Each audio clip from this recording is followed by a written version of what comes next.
ಹರ ಓಂ. ಎಲ್ಲರಿಗೂ ನಮಸ್ಕಾರ. ಸಣ್ಣ ಕಥೆ, ಒಳ್ಳೆಯ ಸಂದೇಶ. ಇಂದು ವ್ಯಾಸ ಪೂರ್ಣಿಮಾ, ಗುರು ಪೂರ್ಣಿಮಾ ಅಂತ ಹೇಳಿ ಅಂತಾರೆ. ಜಗತ್ತಿನ ಎಲ್ಲ ಕಡೆ, ಎಲ್ಲ ದೇಶಗಳಲ್ಲಿ ನಮ್ಮ ಸನಾತನ ಹಿಂದೂಗಳು ಎಲ್ಲೆಲ್ಲಿದ್ದಾರೋ ಅಲ್ಲೆಲ್ಲ ಆಚರಣೆ ಮಾಡ್ತಾರೆ. ಹಿಂದೂ ಧರ್ಮದ ಅಂಗವಾದಂತಹ ಬೌದ್ಧ, ಸಿಖ್, ಜೈನ ಇವರು ಸದ್ಯ ಗುರು ಪೂರ್ಣಿಮಾ ಆಚರಣೆ ಮಾಡ್ತಾರೆ. ಅವರು ಅಷ್ಟೇ ಮಹತ್ವವನ್ನು ಗುರುಗಳಿಗೆ ಕೊಡ್ತಾರೆ. ಗುರುರ್ ಬ್ರಹ್ಮ, ಗುರುರ್ ವಿಷ್ಣು, ಗುರುರ್ ದೇವೋ ಮಹೇಶ್ವರ, ಗುರು ಸಾಕ್ಷಾತ್ ಪರಬ್ರಹ್ಮ, ತಸ್ಮೈ ಶ್ರೀ ಗುರುವೇ ನಮಃ ಅಂಥೇಳಿ ನಮ್ಮ ಶಾಸ್ತ್ರಗಳಲ್ಲಿ ಹೇಳ್ತಾರೆ. ಗುರು ಗೋವಿಂದ ದೋನೋ ಖಡೆ, ಕಾಕಿ ಲಾಗೋ ಪಾಯ್, ಬಲಿಹಾರಿ ಗುರು ಆಪಕಿ, ಗೋವಿಂದ ದಿಯೋ ಬತಾಯ್. ಗುರು ಮತ್ತು ಗೋವಿಂದ ಇಬ್ಬರು ಒಂದೇ ಕ್ಷಣದಲ್ಲಿ ಪ್ರತ್ಯಕ್ಷ ಆದ್ರೆ ಏನು ಮಾಡಬೇಕು? ಗುರುವಿಗೆ ನಮಸ್ಕಾರ ಮಾಡ್ರಿ, ಗೋವಿಂದಗೆ ಬೇಡ ನಂತರ ಅಂತ ಹೇಳ್ತಾರೆ. ಯಾಕಂದ್ರೆ ಆ ಗೋವಿಂದನ ತೋರಿಸಿದ್ದು ಗುರು, ಆ ಗೋವಿಂದನ ಮಾರ್ಗ ತೋರಿಸಿದ್ದು ಗುರು. ಕಾರಣ ಗುರುಗೆ ಅಷ್ಟು ಮಹತ್ವ ನಮ್ಮ ಸಮಾಜದಲ್ಲಿ, ನಮ್ಮ ಸನಾತನ ಧರ್ಮದಲ್ಲಿ ಕೊಟ್ಟಿದ್ದಾರೆ. ಅದಕ್ಕೋಸ್ಕರ ಇವತ್ತಿನ ದಿವಸ ವ್ಯಾಸ ಪೂರ್ಣಿಮಾ ಅಂಥೇಳಿ ಗುರುಗಳ ಬಗ್ಗೆ ಎಲ್ಲರೂ ಶ್ರದ್ಧೆಯಿಂದ ಕೃತಜ್ಞತಾ ಭಾವ ನಾವೆಲ್ಲರೂ ತೋರಿಸ್ಬೇಕು. ನಮಗೆ ವಿದ್ಯೆ ಕಲಿಸಿದ ಗುರುಗಳಿಗೆ ಸಹಿತ ಜಗದ್ಗುರುಗಳು ಮೂರೇ ಜನ ಅಂತ ಹೇಳ್ತಾರೆ ಹಿರಿಯರು: ಕೃಷ್ಣ, ವ್ಯಾಸರು, ಶಂಕರ ಭಗವತ್ಪಾದರು. ಕೃಷ್ಣಂ ಒಂದೇ ಜಗದ್ಗುರು, ಕೃಷ್ಣನೇ ಜಗದ್ಗುರು. ಕ್ಯಾಲಿಫೋರ್ನಿಯಾದಲ್ಲಿ, ಅಮೆರಿಕಾದ ಕ್ಯಾಲಿಫೋರ್ನಿಯಾದಲ್ಲಿ ಒಂದು ಮೆಂಟಲ್ ಹಾಸ್ಪಿಟಲ್, ಮನೋವಿಜ್ಞಾನಿಗಳ ಆಸ್ಪತ್ರೆಯಲ್ಲಿ ಕೃಷ್ಣನ ದೊಡ್ಡ ಫೋಟೋ ಕೆತ್ತಿದ್ದಾರೆ. ಕೃಷ್ಣ ಗೀತೆಯನ್ನು ಬೋಧಿಸ್ತಕ್ಕಂಥದ್ದು. ಅರ್ಜುನ, ಕೃಷ್ಣ, ಆ ಕುದುರೆ, ಅವೆಲ್ಲ ರಥ, ಅದನ್ನೆಲ್ಲ ಕೆತ್ತಿದ್ದಾರೆ. ಅವರು ನಂಬುತ್ತಾರೆ ಜಗತ್ತಿನ ಮೊದಲನೇ ಮನೋವಿಜ್ಞಾನಿ, ಮನೋಚಿಕಿತ್ಸಕ ಕೃಷ್ಣ ಅಂತೇಳಿ. ಅಷ್ಟು ಅವ್ರ ಬಗ್ಗೆ ಶ್ರದ್ಧಾ. ಅದೇ ಪ್ರಕಾರ ವ್ಯಾಸ ಭಗವಾನರು, ವ್ಯಾಸರ ಸಹಿತ ವಸಿಷ್ಠರು, ವಸಿಷ್ಠ ಮಗ ಶಕ್ತಿ, ಶಕ್ತಿಯ ಮಗ ಪರಾಶರ, ಪರಾಶರರ ಮಗ ವೇದವ್ಯಾಸರು, ಮುಂದೆ ಶುಕ, ಅದೆಲ್ಲ ಬರುತ್ತೆ. ಅವರು ಮತ್ಸ್ಯ ಕನ್ಯಾ ಸತ್ಯವತಿಯಿಂದ, ಮೀನುಗಾರರಿಂದ ಹೊಟ್ಟೆಯಿಂದ ಹುಟ್ಟಿದವರು ವೇದವ್ಯಾಸರು. ಕಾರಣ ನಮ್ಮಲ್ಲಿ ಜಾತಿ ಪ್ರಥಾ ಇಲ್ಲ. ಬ್ರಾಹ್ಮಣ ಶ್ರೇಷ್ಠ, ಕನಿಷ್ಠ, ಇವರು ಕನಿಷ್ಠ ಅಂಥೇಳಿ ಈ ಬ್ರಿಟಿಷರು ಡಿವೈಡ್ ಆ್ಯಂಡ್ ರೂಲ್ ಕೆಳಗೆ ನಮ್ಮನ್ನು ವಿಂಗಡೆ ಮಾಡಿದರು. ನಾವೆಲ್ಲರೂ ವಸುದೈವ ಕುಟುಂಬಕಂ, ಈ ಜಗತ್ತೇ ಒಂದು ಕುಟುಂಬ, ಈಶಾನ ಸರ್ವ ವಿದ್ಯಾನಾಂ ಈಶ್ವರ ಸರ್ವಭೂತಾನಾಂ ಎಂಬ ಭಾವನೆಯಿಂದ ಬೆಳೆದವರು ನಮ್ಮದು ಸನಾತನ ಧರ್ಮದಲ್ಲಿ. ಕಾರಣ ನಾವೆಲ್ಲರೂ ಆ ಭಾವನೆಯನ್ನು ಬೆಳೆಸಬೇಕು. ಅದನ್ನೇ ವ್ಯಾಸ ಪೂರ್ಣಿಮಾ ದಿವಸ ನಮಗೆ 4 ವೇದಗಳ ವಿಂಗಡಣೆ ಮಾಡಿ 18 ಪುರಾಣಗಳನ್ನು ಬರೆದು ಸರಳವಾಗಿ, ಸಹಜವಾಗಿ ಎಲ್ಲರಿಗೆ ಹೇಳಿದ್ದು ವ್ಯಾಸರು. ಶಂಕರ ಭಗವತ್ಪಾದರು, ಅವರು ಕೂಡ ಜಗದ್ಗುರುಗಳು. ICPR, Indian council for philosophical research ಅಂಥೇಳಿ ಭಾರತ ಸರ್ಕಾರ ಒಂದು ಸಂಸ್ಥೆ ಸ್ಥಾಪಿಸಿದೆ. ಅದರ ಸದಸ್ಯರು ಎಲ್ಲ ರಾಜ್ಯದ ಉನ್ನತ ಶಿಕ್ಷಣಾಧಿಕಾರಿಗಳಿರ್ತಾರೆ. Indian council for philosophical research. ಭಾರತ ಸರ್ಕಾರ ಒಪ್ಪಿದ್ದು ಅದ್ವೈತ, ಭಾರತ ಸರ್ಕಾರ ಒಪ್ಪಿದ್ದು ಶಂಕರ ಫಿಲಾಸಫಿ. ಉಳಿದ ಎಲ್ಲ ಗುರುಗಳಿಗೆ ಮಾನ್ಯತೆ ಮಾಡ್ತಾರೆ, ಆದರೆ ಒಪ್ಪಿದ್ದು ಮಾತ್ರ ಶಂಕರ ಫಿಲಾಸಫಿ.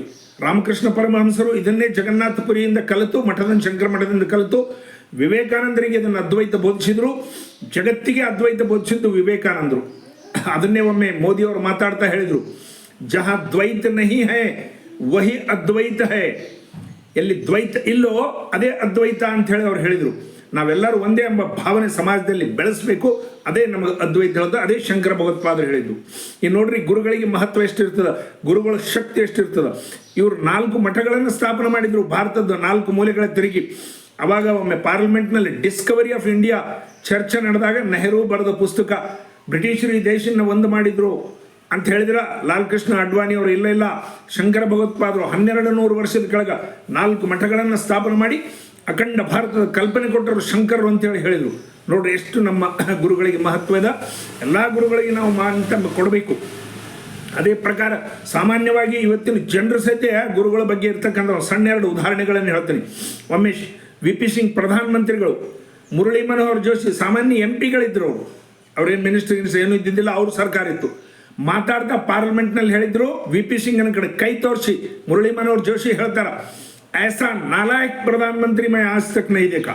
ಇಂಥ ನಾಲಾಯಕ್ ಮನುಷ್ಯನ ನಾನು ನೋಡಿಲ್ಲ, ಏನೂ ಕೆಲಸದವನಲ್ಲ ಅಂಥೇಳಿ. ಅವ್ರಿಗೆ ಸ್ವಲ್ಪ ಮನಸ್ಸಿಗೆ ಇದಾಯಿತು.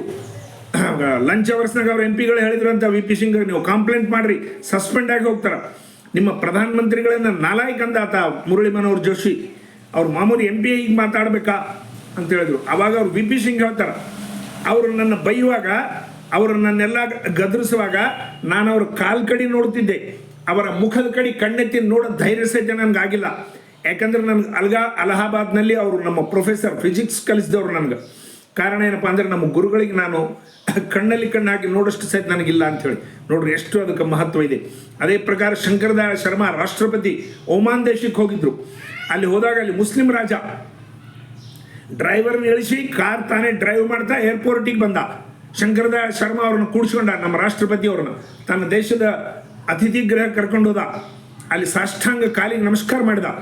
ಅವಾಗ ಕೇಳಿದ್ರು, ನೀವು ಒಂದು ದೇಶದ ರಾಜರು, ಅವರು ಹಿಂದೂಗಳಿಗೆ ಸಾಧಾರಣ ನೀವು ಕಾಲಿಗೆ ನಮಸ್ಕಾರ ಮಾಡೋದಿಲ್ಲ, ಬರೀ ಕೈ ನಮಸ್ಕಾರ ಮಾಡ್ತೀರಿ, ಇದೇನು ಪ್ರೋಟೋಕಾಲ್ ವಿರುದ್ಧವಾಗಿ ನೀವು ಇಷ್ಟು ನಮಸ್ಕಾರ ಮಾಡಿದ್ರಿ ಅಂತ ಹೇಳಿದಾಗ ಆ ಒಮಾನ್ ರಾಜ ಹೇಳ್ತಾನ, ಮುಸ್ಲಿಂ ರಾಜ, ಇವರು ನನಗೆ ಪೂನಾದಲ್ಲಿ ಗುರುಗಳು ನನಗೆ ವಿದ್ಯೆ ಕಲಿಸಿದ್ದಾರೆ, ಇವತ್ತು ಗುರುಗಳ ಸೇವೆ ಮಾಡೋ ಅವಸರ ನನಗೆ ಸಿಕ್ತು, ಅದೇ ಭಾಗ್ಯ ಅಂತ ಹೇಳಿ. ನೋಡ್ರಿ, ಗುರುರ ಬಗ್ಗೆ ಅಷ್ಟು ಮಹತ್ವ. ನಾವು ಸಹಿತ ನಮ್ಗೆ ವಿದ್ಯೆ ಕಲಿಸಿದ ಗುರುಗಳು ಯಾರಾದರೂ ಭೇಟಿ ಆದ್ರೆ ಅವ್ರಿಗೆ ಕಾಲಿಗೆ ನಮಸ್ಕಾರ ಮಾಡ್ಬೇಕು. ಬರೀ ಹಾಯ್ ನಮಸ್ಕಾರ ಸಾರ್, ಹೇಗಿದ್ದೀರಿ ಸಾರ್ ಅಂತೇಳಿ ಮಾಡಬಾರ್ದು.